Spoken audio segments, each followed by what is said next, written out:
नमस्कार साथियों। कवि आलोक धनवा की पतंग कविता का संपूर्ण भावार्थ मैं आपको समझा चुका हूं और आज हम इस कविता के प्रश्नोत्तर को देखेंगे। प्रश्नोत्तर शुरू करने से पहले मैं आपको एक छोटी सी सूचना दे देता हूं। जितने भी वीडियो मैंने बनाए हैं वो सब पुस्तक को देखते हुए धीरे धीरे करके बनाए हैं, तो आप भी पढ़ते समय या मेरे वीडियो को सुनते समय, देखते समय सामने पुस्तक जरूर रखें ताकि पुस्तक की एक एक पंक्ति आपके समझ में आ जाए। तो पहला प्रश्न हम शुरू करते हैं।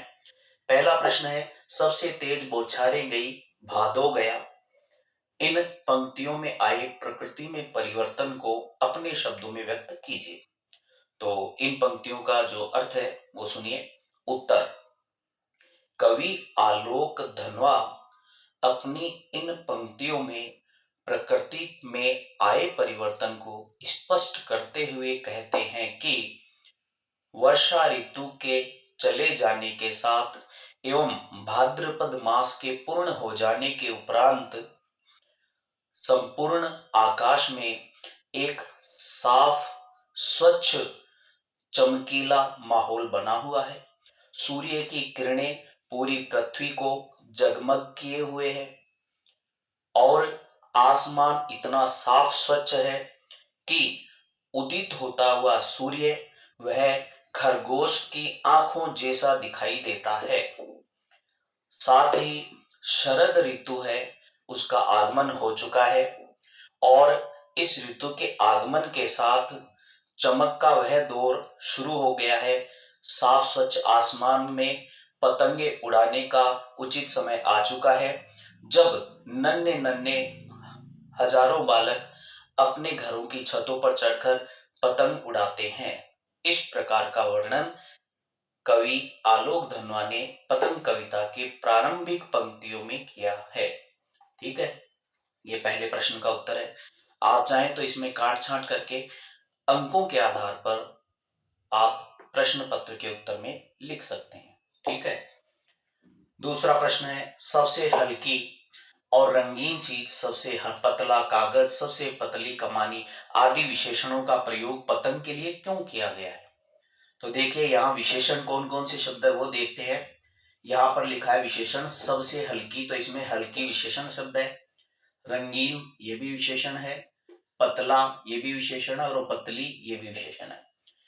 तो ये सब दर्शा करके कवि आलोक धनवा जी पतंग के जो बनाने का उद्देश्य है, पतंग के बनाने का जो तरीका है, उस तरीके की ओर हमारी दृष्टि डालना चाहते हैं कि उसमें जिज्ञासा का भाव उत्पन्न हो कि एक पतंग आसमान में किस प्रकार उड़ती है, उसमें किस प्रकार से हमें निर्माण में किन किन बातों का ध्यान करना होता है। इसलिए इन विशेषणों का प्रयोग किया गया है ताकि पतंग के आसमान में उड़ने के लिए जो आवश्यकताएं हैं, चाहे वह पतला कागज हो, चाहे वह बांस की पतली कमानी हो, तो इन सब का उपयोग करने के उपरांत ही वह पतंग आसमान में उड़ने लायक बनती है। इसीलिए इन विशेषणों का उपयोग किया गया है ताकि वे दर्शा सके कि पतंग की विशेषताएं क्या क्या होती हैं। ठीक है, दो प्रश्न आसानी से समझ में आ गए होंगे। नहीं आए तो रिपीट करके आप एक बार वीडियो को देख लिया कीजिए। तीसरा है, बिंब स्पष्ट करो। ये प्रश्न इस पाठ का थोड़ा जटिल प्रश्न है। संभावित है आपने कभी पहले बिंब या तो समझे ना हो, समझे नहीं है या है तो भी आप देख लीजिए, बिल्कुल आसान है। और देखिए, लगभग बिंब का मतलब होता है, बिंब या प्रतीक, यानी कुछ न कुछ ऐसा विधान किया हुआ होता है जिनसे हमें जो सामने दृश्य है वह दिखाई देने सा प्रतीत होता है।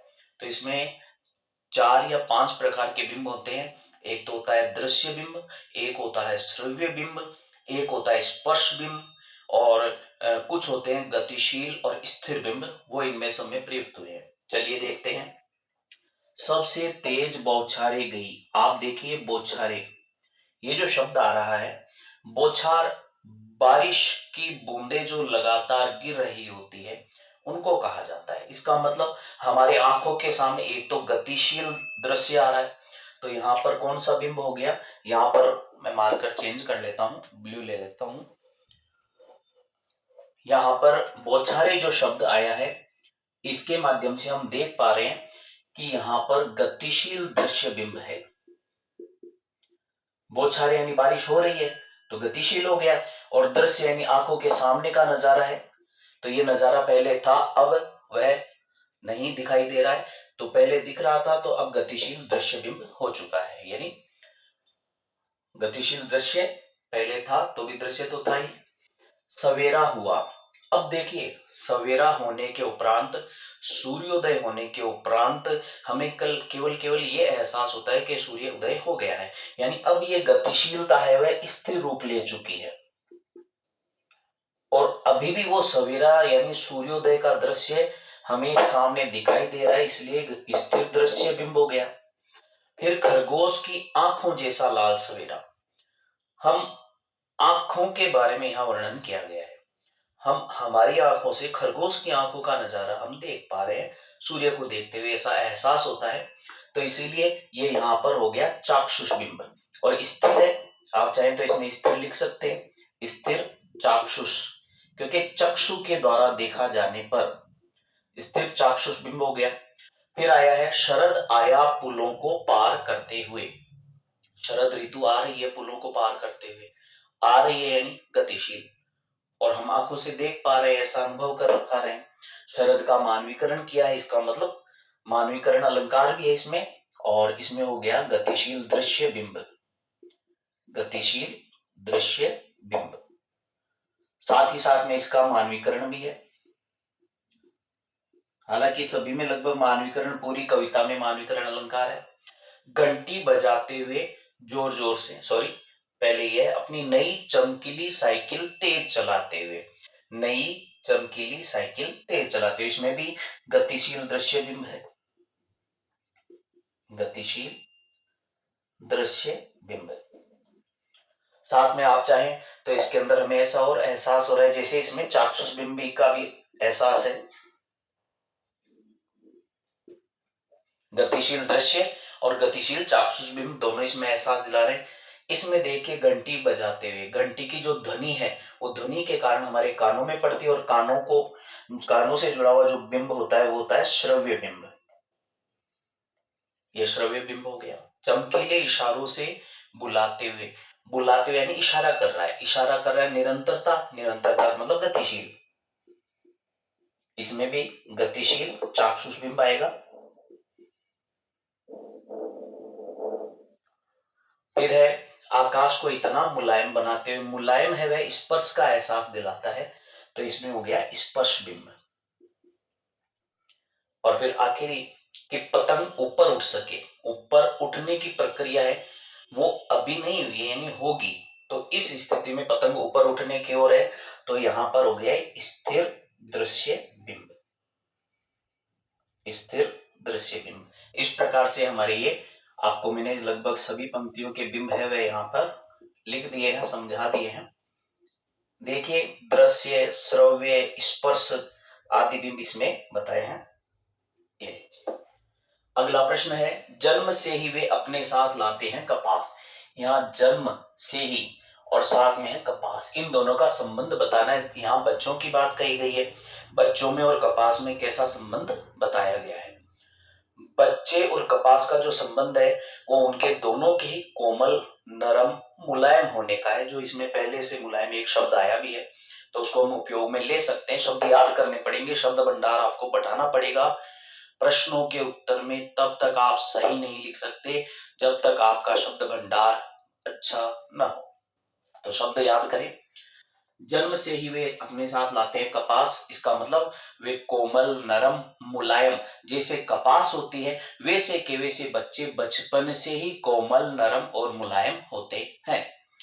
बच्चों की कोमलता के चलते ही वे छतों पर जब पतंग उड़ा रहे होते हैं तो उनके पैरों पर, पैरों के नीचे जो कठोर छत होती है उसकी कठोरता का एहसास उन्हें नहीं हो पाता, क्योंकि उनका संपूर्ण ध्यान है उड़ती हुई पतंग की ओर होता है। इस कारण से वे छतें भी कठोर की जगह कोमलता का एहसास उन्हें दिलाने लगती है, क्योंकि उनका ध्यान उस छत की ओर नहीं बल्कि उड़ती हुई पतंग की ओर होता है।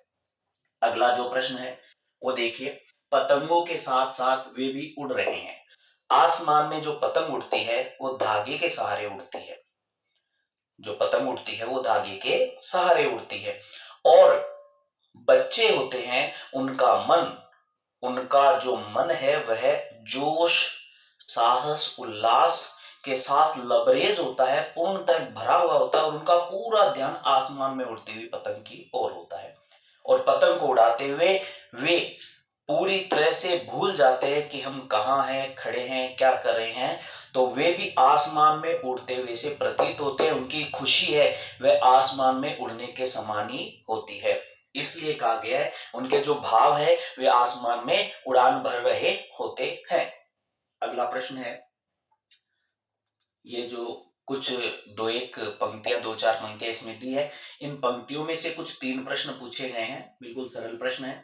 दिशाओं को मृदंग की तरह बजाने का क्या तात्पर्य है? दिशाओं को मृदंग की तरह बजाने का तात्पर्य है कि हमारे, देखिए आप सबको एक छोटा सा प्रश्न और पूछ लेता हूं मैं। इसमें जो कविता आई है, इस कविता में यहाँ पर दिशाओं का जो प्रयोग हुआ है, हमारे सनातन के अनुसार या प्राचीन हमारी वैदिक पद्धतियों के अनुसार दिशाएं कितनी मानी गई है? और आप अगर चाहें तो पूर्व, पश्चिम, उत्तर, दक्षिण, इनके अतिरिक्त जो अन्य दिशाएं अगर कोई है, आपको अगर पता है तो वो कमेंट में आप लिख सकते हैं। लिखिए, कमेंट जरूर कीजिए। तो दिशाओं को मृदंग की तरह बजाते हुए, इसका अर्थ है जब एक बच्चा, एक बालक छत पर खड़ा हुआ आगे पीछे दाएं बाएं दौड़ लगाते हुए पतंग को उड़ा रहा होता है, ढील देते हुए पतंग को आगे की ओर चलता है, खींचते हुए पीछे की ओर आता है सॉरी, तब उसके पैरों की जो थाप उस छत पर पड़ती है तो वह एक निश्चित लयबद्धता के साथ, एक निश्चित क्रमबद्धता के साथ होती है। वो पैर की आवाज चाहे धम धम करके हो, उसी प्रकार की आवाज ढोलक बजाते समय एक निश्चित लय और ताल के साथ सुनाई देती है। अर्थात मृदंग, ढोलक और ढोलक की थाप के समान बच्चे के आगे पीछे, दाएं और बाएं, इधर उधर उड़ते हुए जो पैर हैं, उन पैरों की थाप होती है। इस प्रकार से उत्तर लिखना है। ठीक है। अगला है, पतंग उड़ाते समय आपको छत कठोर लगती है क्या? नहीं लगती।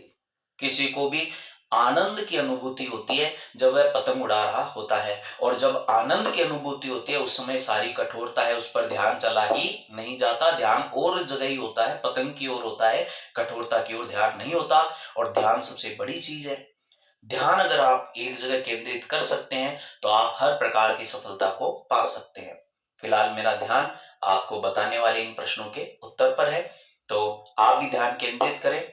और लास्ट में जो कहता हूं आज बीच में कह देता हूं, ध्यान रखें, शेयर करें, सब्सक्राइब करें और अच्छी चीज को फैलाने का जरूर कार्य करें, क्योंकि अच्छाई फैलाने से फैलती है और बुराई है वह बिना फैलाई भी फैल जाती है। तो आप अच्छाई का साथ देंगे या न देंगे ये आप पर तय है।